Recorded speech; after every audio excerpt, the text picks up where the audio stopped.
అనసూయ గారి విషయానికి వస్తే, ఇప్పుడు ఆమె వైపు కూడా కొందరు అటు, కొందరు ఇటు నిలబడి ఫైట్ చేస్తున్నారు. నా డ్రెస్సు నా ఇష్టం. నేను ఎలాగైనా తిరుగుతా అని అనసూయ అంటున్నారు. మీరేమంటారు దానికి? ఇందాక మనం అంటున్నాం కదా, మహాత్మా 2 రకాలు ఉన్నారండి. నాకు గౌరవం కావాలి, ఇట్లా కప్పుకోవటం ద్వారా గౌరవం వస్తుంది అనుకున్నవారు అలాగే ఉన్నారండి.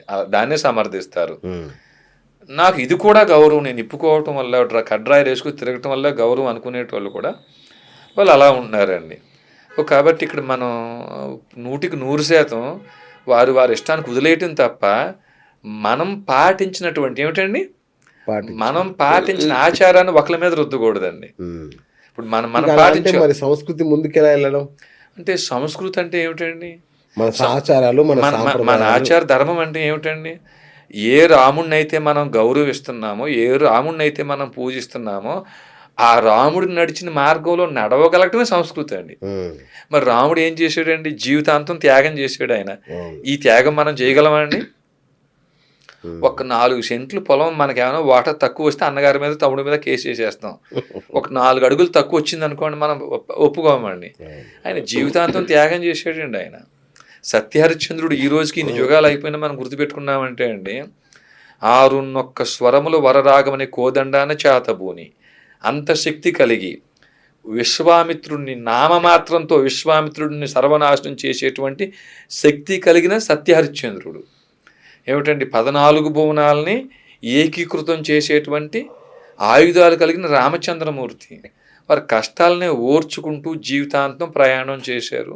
ఇన్ని యుగాలైనా మనం శివుడినైనా, దుర్గమ్మనైనా, వినాయకుడినైనా, కుమారస్వామినైనా జీవితాంతం వారు చేసిన త్యాగాలు, వారు చేసిన దుష్ట శిక్షణ, శిష్ట రక్షణ ఆధారంగా మనం ఇన్ని యుగాలైనా వారిని పూజిస్తుంటే, ఇప్పుడు మరి మనం శరీర సుఖాలు కోరుకొని నాకు ఇంకో 4 బిల్డింగ్లు కావాలండి, మా పిల్లల్ని అమెరికా పంపించాలండి, లేకపోతే జపానో, జర్మనో, రష్యా పంపించాలండి అని మన శరీర సుఖాల కోసం కోరికలతో పూజలు చేసేటువంటి తత్వాన్ని సనాతన ధర్మం అంటే తప్పండి. అది సనాతన ధర్మం అంటేనే దుష్ట శిక్షణ, శిష్ట రక్షణ. ఇది లేకుండా కేవలం మరి మనం ఈ బట్టలు కట్టుకోవడం ద్వారా సంస్కృతి అంటే మాత్రం దాన్ని మనం ఒప్పుకోవాల్సిన పని లేదు. అన్వేష్, పంచ కట్టుకుంటున్నారా మీరు? పంచ కట్టుకున్నప్పుడు చెప్పండి, వాళ్ళు చీర కట్టుకుంటారు అంటున్నాడు. దాన్ని ఏమంటారు? మరి సహజంగానే మనం వారిని ఎప్పుడైతే మనం బంధించి మన సనాతన సంప్రదాయం ప్రకారంగా మీరు ఇలాంటి బట్టలు, చీరలు ధరించండి, మీరు ధోతీలని మనం చెప్తున్నామా, మనం మరి అదే సంప్రదాయం ప్రకారంగా మనం కూడా పంచే కట్టుకోవాలి. మన పూర్వీకులు అదే కదండి మరి. కాబట్టి ఆయన అన్న మాటలో తప్పు అయితే ఏమీ లేదండి. మనం ఆచరించుకొని ఇంకొకరికి చెప్పకూడదు. సార్, ఇప్పుడు అనసూయ గారు నా బట్టలు నా ఇష్టం, నేను ఎలా ఉన్నా కూడా మీలో ఫీలింగ్స్ కలగొద్దు, మీరు ఎట్లా పడితే అట్లా మేము అట్లే ఉంటాను నేను, మీలో మాత్రం ఎలాంటి ఫీలింగ్స్ కలగొద్దు అంటున్నారు. దీన్ని ఎట్లా మీరు సమర్థిస్తారు? సహజంగా స్వామి, బట్టలు చిన్న కురస బట్టలు ధరించడం వల్ల మాత్రమే ఈ మానభంగాలు జరుగుతున్నాయి, ఇలాంటి అఘాత్యాలు జరుగుతున్నాయి అనే మాట అబద్ధం. ఎందుకంటే 2-3 సంవత్సరాల పసిపిల్లల మీద, 2-3 నెలల పసిపిల్లల మీద కూడా ఇలాంటి మానభంగాలు, అకృత్యాలు జరిగినాయి, చూసాం, అవి జరిగినాయి. కాబట్టి బట్టల వల్ల జరుగుతుందనే మాట పూర్తిగా అబద్ధం. కొంత పర్సంటేజ్, కొంత శాతం ఉండొచ్చండి. ఇంకా రెండవది, మంచివాడికి మీరు ఒక 100 మంది పిల్లల్ని కూర్చోబెట్టండి, మీరు ఇక్కడ కూర్చోబెట్టి ఒక బూతి సినిమా వేయండి, అశ్లీలం ప్రదర్శించండి మీరు. ఈ 100 మందిలో మంచివాళ్ళు ఏం చేస్తారంటే ఆ బూతులో కూడా మంచిని తీసుకుంటారండి వీళ్ళు. ఎలా ఉండకూడదు అనే విషయం తీసుకుంటారండి. ఈ 100 మంది పిల్లలకి రామాయణం వేసి చూపించండి, మంచి గ్రంథం, సినిమా వేసి చూపించండి. దాంట్లో చెడ్డవాళ్ళు ఏం చేస్తారంటే రామాయణంలో కూడా బూతులు వెతుకుతారండి. సో మంచివాడు ఎప్పుడూ కూడా చెడులో మంచిని తీసుకుంటాడు, చెడ్డవాడు ఎప్పుడూ కూడా మంచిలో కూడా చెడుని వెతుకుతుంటాడు. అంటే బై బర్త్ మంచి చెడ్డ వచ్చేస్తారా? బై బర్త్ వస్తుందండి, బై బర్త్ వస్తుంది. నేను అంటలేదు ఇది. పూర్వాభ్యాసేన తేనైవ హరియతే వ్యవసోపి సహ జిజ్ఞాసురపి యోగశ శబ్ద బ్రహ్మాతి వర్తితే, భగవద్గీత అండి ఇది, నేను అంటట్లేదు. మీరు పూర్వజన్మలో ఏ యోగాన్ని కలిగి ఉన్నారు, ఈ జన్మలో అప్రయత్నంగా ఆ యోగం వైపు, పూర్వజన్మలో ఏ యోగాన్ని కలిగి ఉన్నారు ఆ యోగం వైపే నెట్టబడతారటండి.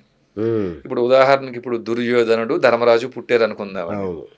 ఇద్దరూ ఒకే ఇంట్లో ఒకే తండ్రికి జన్మించిన ధర్మరాజు పూర్వజన్మలో ఏ అభ్యాసాన్ని కలిగి ఉన్నాడో అభ్యాసాన్ని కోల్పోడండి ఆయన. దుర్యోధనుడు పూర్వజన్మలో ఏ అభ్యాసాన్ని కలిగి ఉన్నాడో ఆ అభ్యాసాన్ని ఆయన కోల్పోడండి. సో కాబట్టి మీరు సరిగ్గా పెంచలేదు పిల్లల్ని, గురువు సరిగ్గా విద్య నేర్పించలేదు, ఈ మాట అబద్ధం అండి.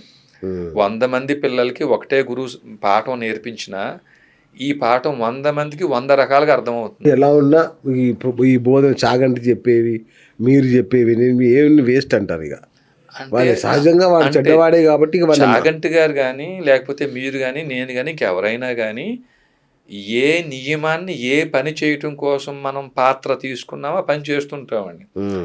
అలాగే వినేటోళ్ళు కూడా మంచివారు దాంట్లో మంచిని తీసుకుంటారు, చెడ్డవారు చెడుని తీసుకెళ్తారండి. వారిది వేస్ట్ అని అంటలేదు, దాంట్లో కూడా మంచిని తీసుకునేవారు ఉంటారు. మంచివారు మాత్రమే మంచిని తీసుకుంటారు. స్వతహాగా చెడ్డ లక్షణం కలిగిన వారు చెప్పే బోధనల మంచిలో కూడా చెడే తీసుకుంటారండి వారు. ఇప్పుడు దొంగ వాల్మీకిగా మారిన సందర్భం మనం చూసాము. మరి ఇలాంటివి జరగవా? మీరు ఇట్లా దొంగ వాల్మీకిగా మారాడు అంటున్నారు. ఎంతమంది దొంగలు వాల్మీకిగా మారారు?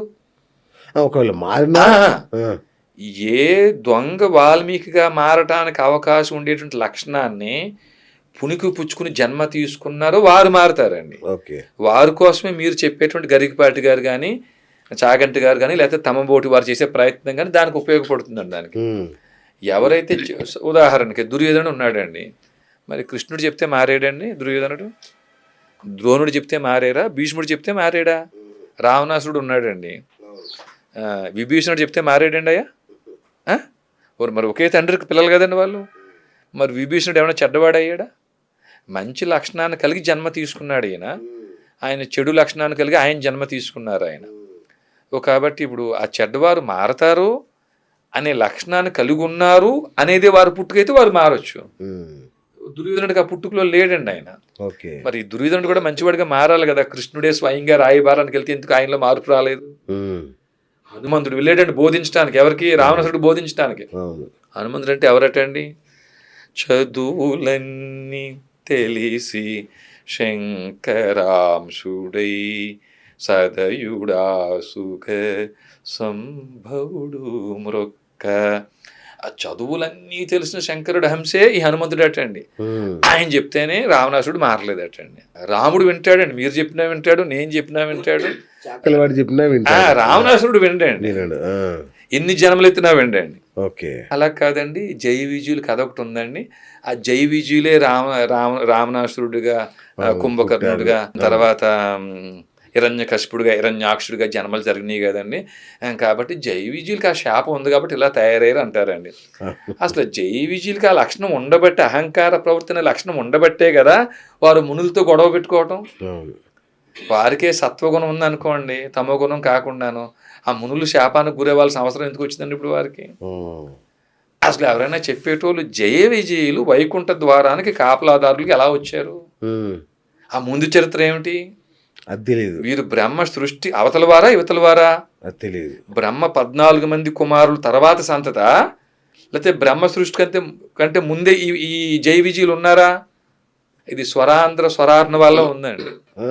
వీరు స్వరార్ణంలో చెప్పబడింది జై విజయులు కూడా ఎక్కడికి వెళ్తే రాజభోగాలు దొరుకుతాయి మనకి అని గ్రహించి మరి బ్రహ్మదేవుడు వరం పొంది అక్కడ పోస్ట్ కొట్టేశారండి.